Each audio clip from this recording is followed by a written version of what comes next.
খবরের প্রথমেই দেখে নেব আজকের সংবাদ শিরোনাম। সবার ব্যাংক অ্যাকাউন্টে 46,000 টাকা করে ঢুকবে, কি জানালো কেন্দ্র?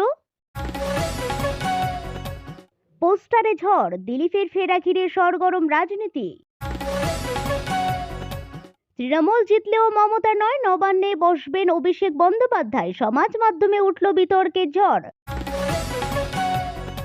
35 দিনে 11 মৃত্যু, বাংলাদেশের সংখ্যালঘু হিন্দুদের উপর সহিংসতার অন্ধকার ছবি। 26-এ কি তবে তৃণমূলের বিদায়? বুথের ভেতর কড়া পাহারার হুঁশিয়ারি দিয়ে কাঁপালেন দিলীপ ঘোষ। বাংলায় লক্ষ্মীর ভান্ডার বন্ধ হবে না, বীরভূমে দাঁড়িয়ে বিজেপিকে জবাব অভিষেকের। আমি জামাই চাইনি, ছেলে চেয়েছিলাম, কিন্তু কোন সত্য সামনে আনলেন দেবুলিনার মা? 26-এ কেন পাহাড়ের মতো ঠান্ডা হচ্ছে কলকাতা সহ গোটা দক্ষিণবঙ্গে? 1899 সালে কি হয়েছিল? মুন্ডু কাটা হবে, শুভেন্দু অধিকারী জনসভা করলে খবর হবে, এবার এলাকায় পড়ল পোস্টার। আসছে বিস্তারিত খবরে। নতুন বছরে সরকারের নয়া অফার। কেন্দ্রীয় অর্থমন্ত্রক নাকি প্রতি গ্রাহকের অ্যাকাউন্টে টাকা দেবে, তাও আবার 2-4 হাজার টাকা নয়। অর্থমন্ত্রক নাকি প্রতি গ্রাহকের অ্যাকাউন্টে 46,715 টাকা করে দেবে। সোশ্যাল মিডিয়ায় এই মেসেজ খুব ভাইরাল। সত্যিই কি সরকার এত টাকা দেবে? পোস্টার দিয়ে যাইছে না, বড় বড় হরফে লেখা, সামনে দিলীপ ঘোষ, পেছনে রয়্যাল বেঙ্গল টাইগারের ছায়াচিত্র। ঘটনাস্থল কল্যাণী এক্সপ্রেসওয়ে, রাস্তার দুই ধারে সার বেঁধে অসংখ্য পোস্টার। দিন কয়েক আগে রাজ্য সফরে এসে দিলীপ ঘোষকে ফের সক্রিয় ভূমিকায় নামতে বলেছিলেন কেন্দ্রীয় স্বরাষ্ট্রমন্ত্রী অমিত শাহ। তারপর মঙ্গলবার রানাঘাটে দলের রাজ্য সভাপতি শ্রমিক ভট্টাচার্যের সঙ্গে পরিবর্তন সংকল্প যাত্রায় উপস্থিত ছিলেন তিনি। আর তারপরে এই ফেরার পোস্টার ঘিরে রাজ্যে নতুন করে শোরগোল। পোস্টার নিয়ে তবে নিজে মুখ খোলেননি দিলীপ বাবু। দীর্ঘ বিশ্রামের পর রানাঘাটের মঞ্চে মঙ্গলবার দেখা গেল সেই চেনা শরীরী ভাষা, চেনা আক্রমণাত্মক ভঙ্গি। তৃণমূলের বিরুদ্ধে একের পর এক তোপ, আর তাতে হাততালির ঢেউ বিজেপি কর্মী সমর্থকদের ভিড়ে। যেন পুরনো ছন্দেই ফিরলেন ঘোষবাবু। সামনেই বিধানসভা ভোট, এমনিতেই এসআইআর নিয়ে সরগরম রাজ্য রাজনীতি। এর মধ্যেই নবান্নের দখল নিয়ে হাড্ডাহাড্ডি লড়াই চলছে দুই দলের মধ্যে। তার মধ্যে বাংলায় মুখ্যমন্ত্রী মুখ নিয়ে বেশ কয়েকটি দাবি উঠে আসছে সমাজ মাধ্যমে। সামনে বিধানসভা ভোট, এমনিতেই এসআইআর নিয়ে সরগরম রাজ্য রাজনীতি। এবছর তৃণমূল জিতলে নাকি বদলে যেতে পারে মুখ্যমন্ত্রীর মুখ। এবার নাকি মমতা বন্দ্যোপাধ্যায়ের বদলে মুখ্যমন্ত্রী হতে পারেন অভিষেক বন্দ্যোপাধ্যায়, এমনই দাবি করছেন বেশ কিছু নেটিজনেরা। অন্যদিকে এখনো পর্যন্ত দল জিতলে মুখ্যমন্ত্রী হিসাবে কোনো নির্দিষ্ট মুখের নাম ঘোষণা করা হয়নি বিজেপির তরফ থেকে। তাই অনেকেই আবার ভুয়ো দাবি করছেন যে অভিষেক বন্দ্যোপাধ্যায় নাকি বিজেপিতেও যোগ দিতে পারেন। বাংলাদেশে সংখ্যালঘু হিন্দুদের নিরাপত্তা নিয়ে উদ্বেগ ক্রমশই গভীর হচ্ছে। গত 35 দিনে দেশটির বিভিন্ন প্রান্তে অন্তত 11 জন হিন্দু নাগরিক নিহত হয়েছেন। একের পর এক নৃশংস হত্যাকাণ্ড নতুন করে প্রশ্ন তুলছে আইন শৃঙ্খলা পরিস্থিতি ও অন্তর্বর্তী সরকারের ভূমিকা নিয়ে।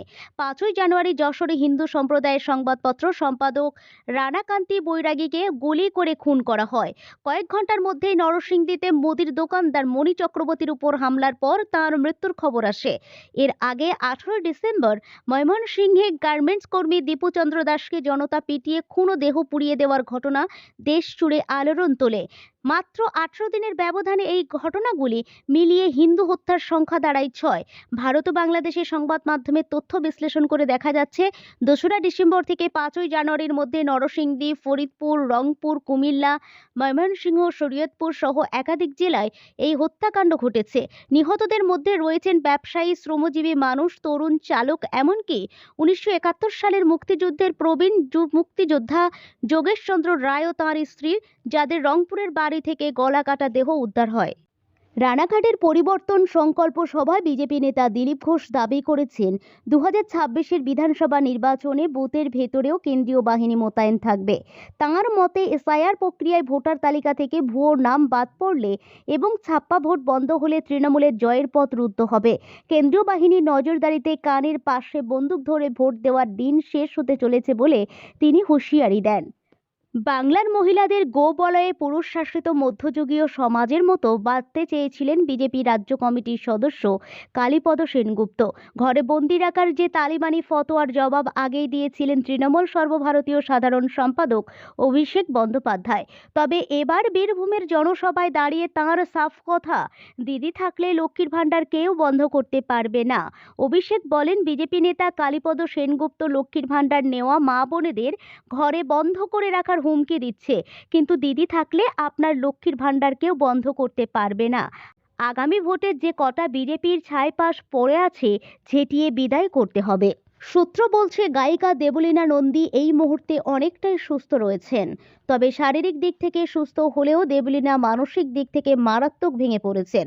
অন্যদিকে দেবলীনার শ্বশুরবাড়ির তরফ থেকে এখনো পর্যন্ত কোনো রকম প্রতিক্রিয়া পাওয়া যায়নি। ঠিক এরই মাঝে ফেসবুক লাইভে এসে পুরো পরিস্থিতির কথা সামনে আনলেন দেবলীনার মা। যাকে ঘিরে দেবলীনার সংসারে অশান্তি ঝড়, সেই মা কান্নায় ভেঙে পড়ে বললেন, আমি ভিলেন হতে চাই না। সোমবার সকাল থেকেই সোশ্যাল মিডিয়া উত্তাল। সোশ্যাল মিডিয়া সেন্সেশন ও গায়িকা দেবলীনা নন্দীর খবর অনুযায়ী দাম্পত্য জীবনে অশান্তির কারণে ঘুমের ওষুধ খেয়েছিলেন দেবলীনা। তবে এখন তার অবস্থা অনেকটাই স্থিতিশীল। ঘন কুয়াশার ঠেলায় আজও শীতল দিন। রোদ না ওঠায় পরপর 2 দিন কোল্ড ডে বাংলায়। তাতেই দফায় দফায় নতুন রেকর্ড হয়ে গেল কলকাতায়। 18 ডিগ্রিতে থমকালো কলকাতার সর্বোচ্চ তাপমাত্রা। আলিপুর তাপমাত্রা স্বাভাবিকের চেয়ে 6 ডিগ্রি কম। শ্রীনিকেতনের সর্বোচ্চ তাপমাত্রা 17.4 ডিগ্রি সেলসিয়াসে গিয়েই থেমে গেল। দমদমের সর্বোচ্চ তাপমাত্রা পৌঁছালো মাত্র 18.7 ডিগ্রি সেলসিয়াসে। বৃহস্পতিবার পর্যন্ত রাজ্যে শীতল দিনের সতর্কতা থাকছে।